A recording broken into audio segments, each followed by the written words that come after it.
La région se réjouit d'une candidature à la chefferie du Parti libéral du Québec.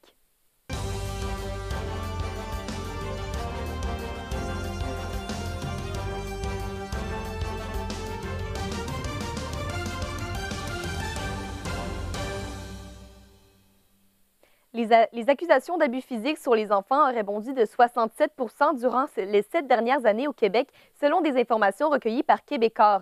Un article du Journal de Montréal démontre qu'aucun profil type n'est identifié. Ces comportements seraient présents dans tous les milieux socio-économiques. La facilité d'accès aux services d'aide serait la source de cette augmentation.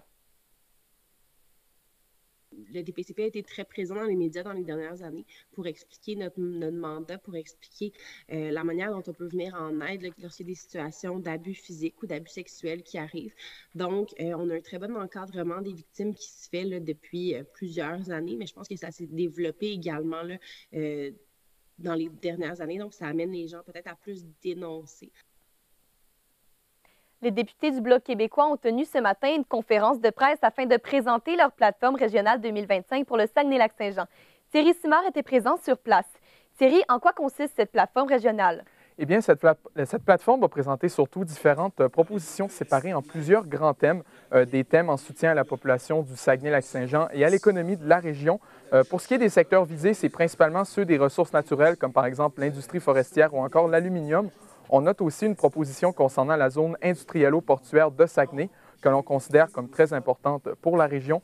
En résumé, le but, c'est vraiment de miser sur les richesses régionales et de présenter un plan économique prometteur pour la population, en plus de servir de fil conducteur pour présenter des propositions concrètes pendant toute la campagne électorale. Le Bloc souhaite vraiment mettre en avant les intérêts de la région, souvent oubliés dans les dernières années, selon le candidat de Jonquière et député sortant, Mario Simard. Malheureusement, ce qu'on a vu dans les dernières années, c'est des gens qui viennent défendre des positions nationales qui ne sont pas toujours cohérentes avec les enjeux locaux. Donc, c'est pour ça qu'on a fait l'exercice depuis plus d'un an de construire une offre politique qui recoupe l'ensemble des enjeux économiques de notre région. Thierry, depuis combien de temps le Parti travaille sur cette plateforme régionale? Bien, ça fait 1 an que le Bloc québécois travaille sur cette plateforme régionale, 1 an de discussions quand même assez sérieuses entre le parti, les entreprises locales ou encore la population du Saguenay. Le Bloc a également souligné que pour l'instant, ils sont le seul parti politique à avoir proposé un tel document aux électeurs, ce qui démontre selon eux leur sérieuse démarche. De plus, le candidat de Chicoutimi-Le-Fjord, Marc Saint-Hilaire, la présentation d'un document comme celui-ci est aussi une invitation aux autres organisations politiques de faire de même. On demande aux candidats, parce qu'une plateforme comme celle-là, c'est aussi un appel aux autres candidats d'amener quelque chose, d'amener une réflexion, de se soumettre, parce que c'est un contrat qu'on prend. Puis avec un contrat comme celui-là, on a une obligation de reddition de compte, une obligation de résultat. C'est un contrat qu'on prend avec la population. Merci Thierry. C'est la fin des tergiversations. C'est officiel. Le Saguenayen Carl Blackburn se lance à la course à la chefferie du Parti libéral du Québec. Il a annoncé cet après-midi à Québec. Étienne Meunier, pourquoi était-ce un coup de tonnerre pour les libéraux? Puisqu'on l'entend dans la course depuis l'an dernier, il a refusé non pas une fois, mais à 2 reprises de se joindre et de déposer sa candidature, puisqu'il était atteint d'un cancer de la prostate. Alors en juin et en novembre, il a refusé, mais là, sa situation de santé s'est améliorée à la suite de son opération. Et puis, il se dit maintenant plus motivé que jamais de s'impliquer en politique, puisqu'en effet, c'est un retour pour lui. Il avait été député de Roberval de 2003 à 2007 et s'est également impliqué dans l'administration du Parti libéral jusqu'en 2013. Et puis là, depuis 2020, il était à la tête du Conseil du patronat. Pour le président régional du Parti libéral du Québec au Saguenay-Lac-Saint-Jean, M. Paul-Eugène Grenon, eh bien, c'est son expérience autant dans le parti qu'avec le Conseil du patronat qui fait de lui un excellent candidat. Encore là, il y a eu affaire à toutes les entreprises régionales, pas régionales, provinciales, on peut dire. Écoute, il y a assez de véhicules, ce gars-là, dans la partie politique pour aller nous choquer des choses très intéressantes pour le parti. Étienne, c'est une situation difficile pour le PLQ en ce moment. Que propose-t-il pour rehausser le parti? En effet, d'après QC 125, le 18 mars dernier, le Parti libéral du Québec n'imposait qu'un maigre 6 % d'intention de vote au Saguenay-Lac-Saint-Jean. Et puis, c'est similaire dans toutes les régions, loin des grands centres. Et puis, Carl Blackburn, lui, il vient se présenter comme étant la solution à ce problème. Il dit même qu'il a une vision ambitieuse de remettre sur pied le Parti libéral. Et d'après lui et M. Grenon, eh bien, ça passe par du travail dans les régions. Le chef qui va gagner, s'il n'est pas capable d'aller dans les régions, il ne gagne pas les prochaines élections. Donc, lui, il est capable d'aller partout. Le prochain premier ministre devrait être des régions et non du centre de Montréal. Il n'y a rien contre Montréal, mais des régions se sentent éloignées de Montréal. Le 11 avril, eh bien, c'est dans 11 jours. Et puis, c'est le temps restant pour M. Blackburn afin de récolter les 750 signatures de 70 circonscriptions différentes pour pouvoir déposer son dossier de candidature. Il deviendra ainsi le 5e candidat à la course à la chefferie et on saura les résultats le 14 juin prochain. Merci, Étienne. En France, Marine Le Pen, figure de l'extrême droite française, a été condamnée pour détournement de fonds publics. Elle est donc inéligible immédiatement pour une durée de 5 ans, ce qui bouleverse le paysage politique français. Lisa Tournière, pouviez-vous nous expliquer les circonstances qui ont conduit à la condamnation de Marine Le Pen? Oui, alors le tribunal correctionnel de Paris a reconnu Marine Le Pen comme coupable de détournement de fonds publics européens destinés à rémunérer des assistants parlementaires à Bruxelles. Entre 2004 et 2016, ces fonds auraient été utilisés pour financer des activités liées à son parti, le Rassemblement national, à hauteur de 4 millions d'euros. Elle a donc été condamnée à 4 ans de prison, dont 2 avec sursis, une amende de 100 000 euros et surtout une inéligibilité immédiate de 5 ans, ce qui empêche donc sa candidature à l'élection présidentielle de 2027. Une décision qui semble abusive selon Marine Le Pen. On l'écoute dans le journal télévisé de TF1. Lundi 31 mars 2025, le jour funeste que cela représente pour notre démocratie et pour notre pays, où des millions de Français vont être privés par un juge de première instance, sans recours possible, de la candidate qui est aujourd'hui donnée comme étant la favorite de l'élection présidentielle. Elle fera donc appel de cette décision, ce qui devrait maintenir une incertitude politique dans les mois à venir. Lisa, quelles sont les répercussions politiques? Alors, cette condamnation, c'est vraiment un séisme politique. Marine Le Pen, c'était l'une des figures majeures de la présidentielle de 2027. Beaucoup se demandent donc si cette décision va fragiliser ou renforcer le parti, mais ça dépend de beaucoup de choses, notamment de qui va reprendre le parti, selon Pierre Turcotte. Est-ce que la personne qui va reprendre aura le charisme nécessaire, saura rassembler les troupes derrière le Rassemblement national? Et autre chose, où il pourrait y avoir division, c'est que peut-être que la personne qui va reprendre le parti va peut-être tenter de le recentrer, de s'éloigner des positions de Marine Le Pen pour garder l'électorat. Et là, ça peut amener une division à l'intérieur du parti. Le Rassemblement national va devoir donc trouver un leader capable de rassembler ses électeurs. Certains évoquent Jordan Bardella, mais rien n'est encore sûr. Lisa, quelles sont les réactions de la scène politique en France et à l'international? Alors, il y a de vives réactions. Jordan Bardella a notamment dit que c'était une atteinte à la démocratie. Au niveau international, Viktor Orban, qui est le Premier ministre de la Hongrie, Matteo Salvini, qui est le vice-premier ministre d'Italie, ou encore Vladimir Poutine, le président russe, ont exprimé leur soutien à Marine Le Pen. À l'inverse, certains opposants en France considèrent que cette condamnation comme justifiée, elle reflète la nécessité de respecter les règles de financement public. Merci Lisa. Tout un cocktail météo s'est abattu sur le Saguenay-Lac-Saint-Jean. La pluie et le verglas sont au rendez-vous. La fin de cet après-midi et la soirée s'annoncent pluvieuses dans la région. Environnement Canada recommande aux usagers de la route d'être prudents. Les chaussées sont glissantes. On rejoint Amélie Harvey plus tard dans l'émission.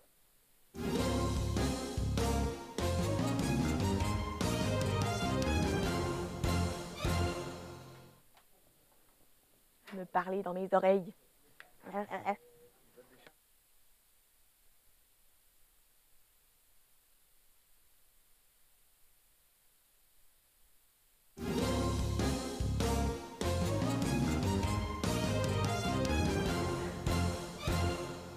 C'est aujourd'hui la Journée nationale des langues autochtones. C'est sous le signe du progrès qu'elle est célébrée dans la région cette année, notamment via la reconnaissance d'une nouvelle langue officielle.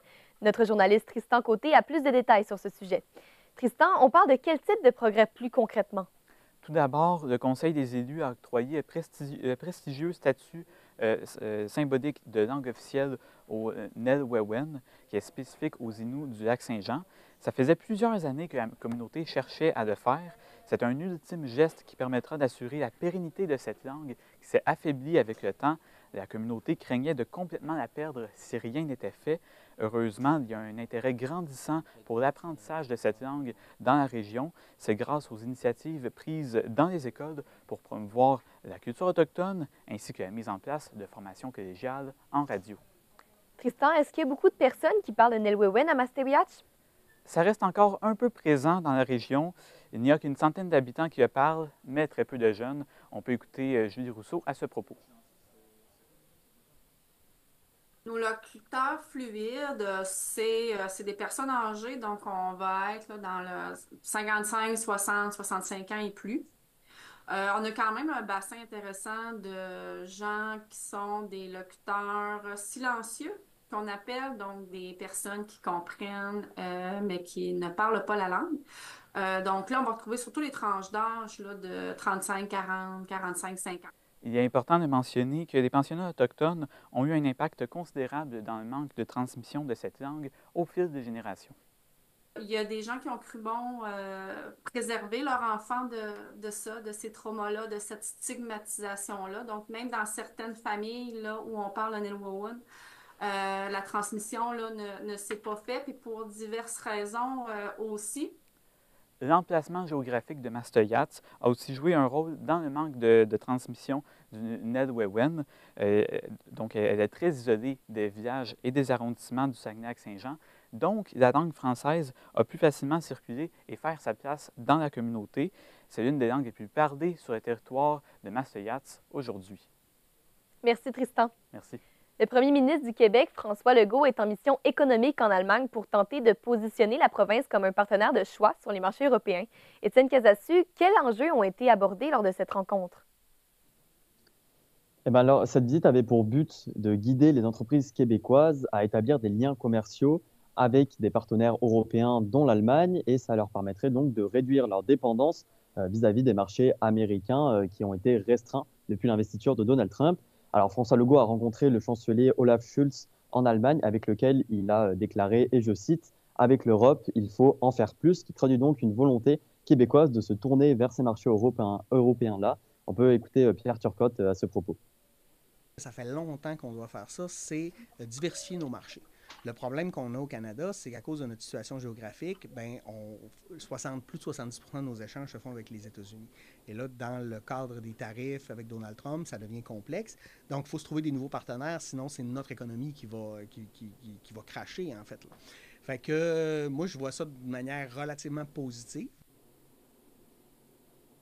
Dans un contexte où l'Europe prévoit d'investir plus de 800 milliards d'euros pour renforcer ses capacités militaires, François Legault a invité les entreprises québécoises à s'intéresser au secteur de la défense, où le Québec a des ressources naturelles utiles pour eux, comme par exemple le nickel ou encore l'aluminium. Et dans ce cas-là, il a déclaré que ça lui ferait plaisir de prendre une bonne partie de son aluminium pour l'envoyer en Allemagne. Donc, on parle de diversification et de nouveaux marchés, mais est-ce que les grandes entreprises québécoises vont pouvoir les explorer bientôt? C'est assez difficile à dire parce qu'aucune garantie techniquement n'a été donnée quant à l'obtention de marchés dans l'Europe. Alors il y a un rapprochement certain entre le Canada et l'Europe, mais rien techniquement n'a encore été confirmé. Par exemple, du côté de Rio Tinto, on va attendre encore un peu pour évaluer les impacts réels des tarifs douaniers sur leurs activités avant d'envisager de se tourner vers de nouveaux marchés européens. Mais encore là, même si Rio Tinto se tournerait vers des marchés européens, l'aluminium est beaucoup moins attractif que les marchés qui sont, eux, aux États-Unis. Disons que la demande en Europe est moindre par rapport à la demande que les États-Unis ont. Merci, Étienne. Les industries qui font la deuxième, troisième transformation, il y en a des petits joueurs. Avec la hausse de tarifs, ils vont arrêter d'acheter. Donc, nous, on va arrêter de vendre à eux parce qu'on n'aura pas de contrat d'approvisionnement. C'est sûr que ça va amener un enjeu. Il va falloir trouver d'autres partenaires. C'est peut-être là qu'on va pouvoir envoyer de l'aluminium ailleurs, mais encore là, le client en Europe a déjà son approvisionnement. Est-ce qu'ils vont avoir besoin de plus? Et donc, selon Rio Tinto, ils posséderaient déjà un très grand marché ici. En fait, il est établi, ils ont leurs clients, leurs collaborateurs. Et le fait de se tourner vers l'Europe, ils devront découvrir donc un nouveau marché. Mais outre ça, il y a aussi la question de distance qui donne un point de vue logistique plus compliqué pour acheminer la production. Mais la volonté de diversifier ces économies sont bien réelles. Merci, Étienne. Quelques élèves de la baie ont cuisiné toute la journée, Carla? Et juste après la pause, on se retrouve à l'école Le Millénaire à la baie, où des jeunes sont actuellement en pleine compétition culinaire aux côtés d'anciens participants de MasterChef Québec.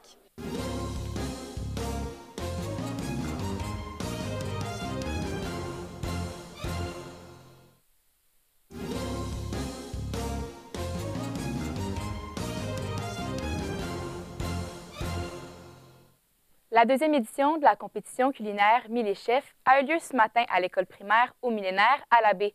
Notre journaliste Carla Spindler était sur place. Carla, quelle était la recette pour cette première phase de la compétition? Au menu aujourd'hui pour nos apprentis chefs, c'était un ceviche de chochos. L'enjeu se trouvait donc surtout sur l'assaisonnement. Les élèves ont donc découvert la recette ce matin à leur arrivée à l'école. Ils étaient répartis en 14 équipes composées d'un élève de 6e et d'un élève de maternelle et c'est main dans la main qu'ils ont cuisiné pendant près d'1 heure. Ils étaient accompagnés et encadrés par leurs enseignants ainsi que des techniciennes en gestion alimentaire. Après la préparation, les élèves ont donc présenté leur plat devant un jury et ils ont eu droit à un jury d'exception. Cette année, parmi les membres, on retrouvait justement Louis-François Marcotte, chef cuisinier et restaurateur, ainsi que Pierre-Yves Lévesque, participant de MasterChef Québec 2024, pour qui il est très important de cuisiner dès le plus jeune âge. C'est une belle occasion de voir les jeunes cuisiner. Moi, c'est beaucoup ce qui m'inspire, pourquoi j'ai accepté aussi de venir comme juge et les voir. Parce que je trouve qu'aujourd'hui, tout est facile, puis il y a beaucoup de prêt à manger. Ça fait que je trouve que quand on commence à inculquer à des jeunes de ces âges-là, comment avoir la base de la cuisine, je trouve ça merveilleux. Et Carla, cette compétition s'inscrit avant tout dans une pédagogie, n'est-ce pas? Exactement, l'éducation alimentaire est au cœur de la pédagogie de l'école au millénaire, qui dispose notamment d'un laboratoire culinaire et d'une serre 4 saisons. Des ateliers sont proposés aux élèves tout au long de leur parcours scolaire. Donc, ils apprennent notamment les techniques culinaires, à lire des recettes ou encore découvrent les ingrédients locaux. Et l'alimentation offre donc un contexte réel et signifiant pour apprendre et mobiliser les contenus des différentes matières, comme nous l'explique l'enseignante. Au niveau de la lecture, on sait qu'on va lire une recette, ça ne sera pas la même façon qu'on va lire une bande dessinée ou qu'on va lire un roman. Fait qu'il y a la structure. Après ça, il y a au niveau des mathématiques, le transfert des quantités avec les outils de travail, les fractions. Après ça, il y a toutes les techniques de coupe aussi qu'ils ont appris. Ils apprennent déjà de la maternelle jusqu'à la 6e année leurs techniques de coupe. C'est donc un moyen trouvé par l'école pour offrir un apprentissage manuel dès le plus jeune âge et ainsi faire face aux nouvelles technologies qui sont de plus en plus présentes. Les 6 équipes qui vont remporté cette première phase d'affrontement s'affronteront justement donc lundi prochain pour la finale. Et cette fois, la recette sera un peu plus technique puisqu'ils devront utiliser le four. Mais je ne vous en dis pas plus, on se garde la surprise. Merci beaucoup, Carla. Merci. Plusieurs centimètres de neige sont tombés depuis hier et s'en est suivi d'une importante quantité de pluie verglaçante. Environnement Canada a émis un avertissement de température extrême pour la région. Xavier Pouliot, cette température fait réagir. Oui, Anissa, c'est un phénomène météorologique qui a pris de court la population aujourd'hui. Et je crois qu'ils ont plus été surpris que secoués, puisqu'avec des températures qui sont un tout petit peu au-dessus du point de congélation, eh bien, le verglas n'a pas eu le temps de faire des dégâts, de gros dégâts. Sinon, on peut voir ce phénomène, oui, ici au Saguenay-Lac-Saint-Jean, mais aussi dans des secteurs un petit peu plus à l'est, donc les provinces de l'Atlantique. Il y a aussi la Gaspésie, le Bas-Saint-Laurent et puis la Côte-Nord. En tout, c'est 5 à 10 mm de pluie verglaçante qui sont tombés sur la région. Malgré des routes enneigées et glacées, la population n'a tout de même pas froid aux yeux. C'est Saguenay. On a 4 saisons dans la même journée ici. On est accoutumé à ça. C'est sûr que je ne me déplacerai pas, là, si je serais à pied, là. Ça ne m'a pas posé beaucoup de problèmes pour me déplacer, mais ça m'a surpris. En même temps, de voir de la neige et de l'eau, quelque chose qui est nouveau pour moi, ça m'a beaucoup surpris. Le seul problème que j'ai eu, c'était sortir de ma maison. Parce que j'avais un amas de neige qui était sur mon toit de garage. Ça a tout déboulé. Non. Moi, je me lève le matin, je regarde, puis je fais ce que j'ai à faire pareil, ça me dérange pas. Est-ce que la température a amené d'autres répercussions, Xavier? Oui, et c'est surtout les routes qui en payent le prix depuis ce matin. On peut voir d'importantes accumulations d'eau dans les routes. J'ai pu parler au service de police de la ville de Saguenay et ils m'ont informé que depuis ce matin, il y a eu 2 accrochages. Rien de trop dramatique, mais la police a tout de même appel à la population de redoubler de vigilance. J'ai aussi tenté de contacter Hydro-Jonquière pour avoir des nouvelles sur certaines pannes électriques. Malheureusement, je n'ai pas eu d'informations ni de nouvelles depuis celles qu'il y a eu cette nuit. Demain et pendant la soirée, il fera -4, donc il va falloir faire attention puisque toute cette eau, cette neige et même cette glace et ce verglas vont glacer. Alors, ça va être très dangereux sur les routes. J'ai aussi sondé la population à savoir si ces dernières tempêtes de neige dans les derniers jours, dans les dernières semaines, les inquiétaient quant à l'arrivée du printemps. Ils m'ont informé que malgré tous ces redoux qui donnent de faux espoirs, elle n'est pas inquiète là, quant à l'arrivée du printemps, puisqu'ils m'ont dit qu'il en restait moins qu'il en restait à notre hiver. Merci beaucoup, Xavier. Le club de boxe Dynamique Saguenay a enfin ouvert ses portes aujourd'hui à Chicoutimi. Des cours gratuits sont accessibles à tous durant la semaine pour initier les intéressés au sport de combat. Jérémy Corriveau, vous qui étiez sur place lors de l'ouverture, quels sont les différents cours qui sont offerts au club de boxe? Bien, il y a une énorme diversité de cours de boxe, autant pour des cours privés que pour des cours de groupe. Les cours sont divisés en 2 volets. Il y a un volet cardio-boxe qui regroupe 3 types de cours. D'abord, le FIT, qui est un entraînement en circuit avec de la boxe, des cours de technique de frappe avec les gants de boxe et les mitaines qu'il faut frapper, et le cours de Fight Club, où il est possible de s'entraîner dans le noir avec de la musique. Le deuxième volet, c'est le volet boxe, c'est-à-dire d'apprendre les façons de bien boxer avec les déplacements et les techniques de boxe plus avancées que le cardio-boxe. La type de clientèle est alors assez différente entre les deux. Dynamique Saguenay souhaite également mettre de l'avant une équipe de boxe plus compétitive, des cours pour adolescents, mais surtout des cours parents-enfants. On a une grosse demande déjà. Ça, c'est un cours que je risque de débuter possiblement en mai. Donc, j'ai déjà commencé à prendre des noms. Ça va être une fois semaine, une intégration vraiment de base là, pour les parents et les enfants, parce qu'il n'y a pas beaucoup d'offres actuellement en région au niveau de ces cours-là, puis on a beaucoup de demandes. Comment Dynamique Saguenay se démarque-t-il des autres clubs de boxe, Jérémy? La principale chose qui différencie Dynamique Saguenay aux autres clubs de boxe, c'est la salle Fight Club. Il s'agit d'une deuxième salle de boxe à part la salle principale. Elle correspond au dicton anglophone « Where Fight Club meets Night Club », qui signifie « où la boîte de combat rencontre la boîte de nuit ». Cette salle se distingue par un concept de discothèque avec de la musique et un éclairage tamisé dans le noir, et où il est possible de frapper des sacs et de faire différents exercices sur place. Des cours de 1 heure sont facilement accessibles dans cette salle et il est possible d'en avoir le matin, l'après-midi ou le soir, tous les jours de la semaine, ce qui attire beaucoup de clients.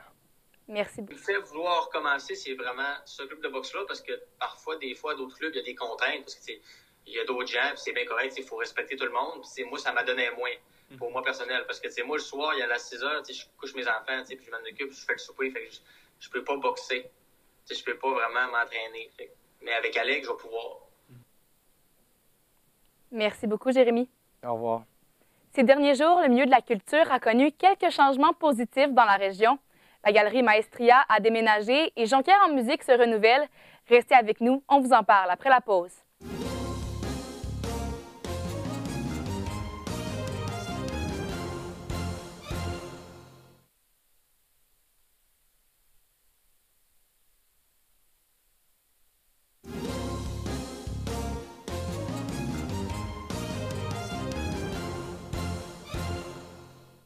Hier s'est déroulée la réouverture de la Galerie d'art des artistes de la Maestria. Thomas Pusset, après leur dernière fermeture en décembre, le collectif peut enfin renouer avec son public. Oui, Anissa, c'est une excellente nouvelle pour les artistes et les amateurs d'art dans la région. Après plusieurs mois d'incertitude, l'organisme des artistes de la Maestria ont été heureux de retrouver un nouvel espace pour exposer leurs œuvres. Depuis hier, la galerie a rouvert ses portes au rez-de-chaussée du musée de la Pulperie, une 4e adresse pour l'organisme après plusieurs installations sur la rue Racine. Aujourd'hui, cette nouvelle installation, on la doit en partie grâce à la collaboration entre le conseil de ville et la direction du musée. Une nouvelle qui réjouit Martine Tremblay, présidente de l'organisme. On l'écoute. C'était festif. Les gens savaient que c'était une ouverture. Ce n'était pas un vernissage où il y avait un protocole déjà établi. Ça visitait, il y avait une petite collation. Les gens restaient, ce qui était agréable, c'est que les gens demeuraient sur place assez longtemps. Donc, en moyenne, je dirais 45 minutes, 1 heure par personne. Là, Thomas, le collectif de la Maestria propose depuis plusieurs années des expositions et des artistes en tout genre, mais c'est aussi un lieu de partage culturel.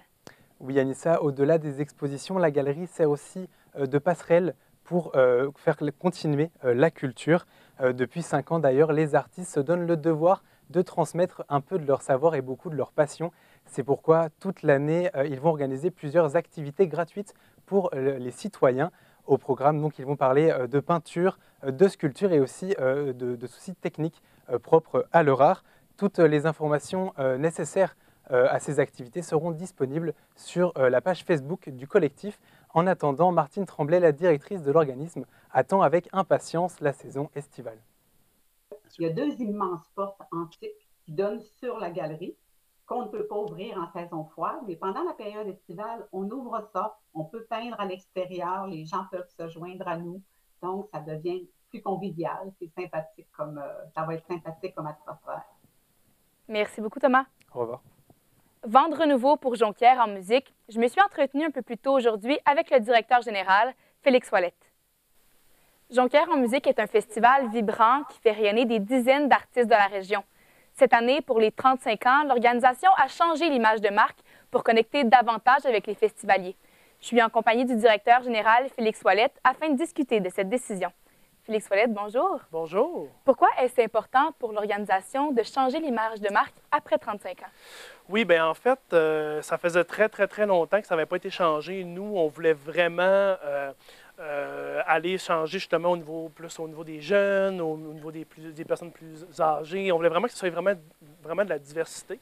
Fait qu'on trouvait que justement notre logo datait un peu, là, était un peu difficile de lire, puis on n'avait pas de normes graphiques avec. Donc on s'est dit pourquoi pas changer après 35 ans pour un tout nouveau logo, une nouvelle image de marque en fait.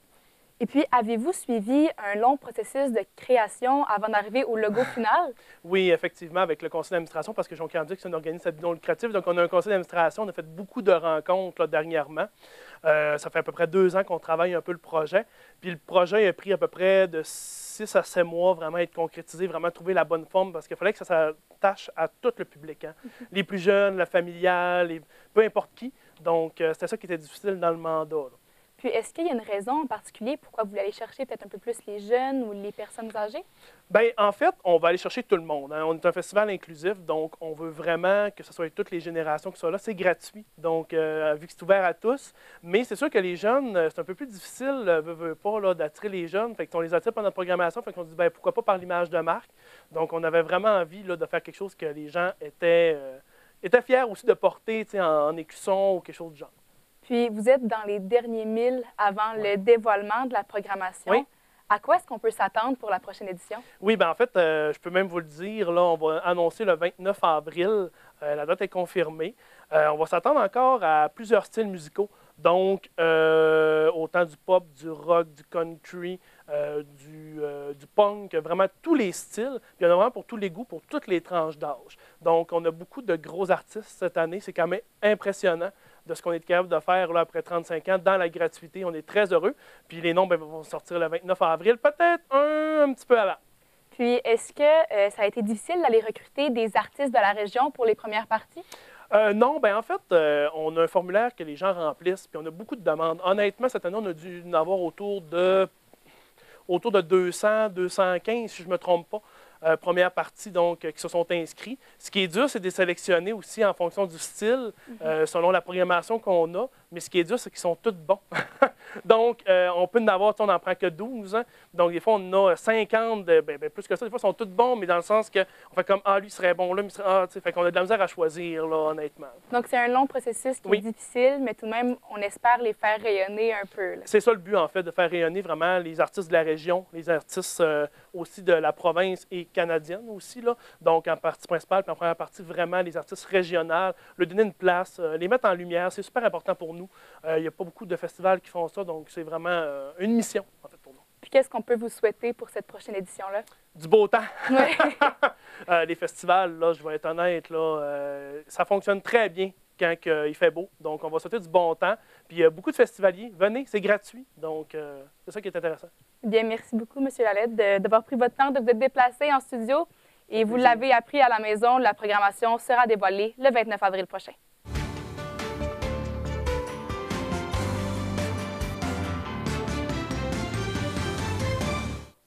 Maintenant, on rejoint Amélie Harvey à la météo.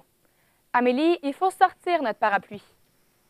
Oui, en effet, la pluie est au rendez-vous cet après-midi parce que l'ensemble de la région connaît un épisode de verglas. Là.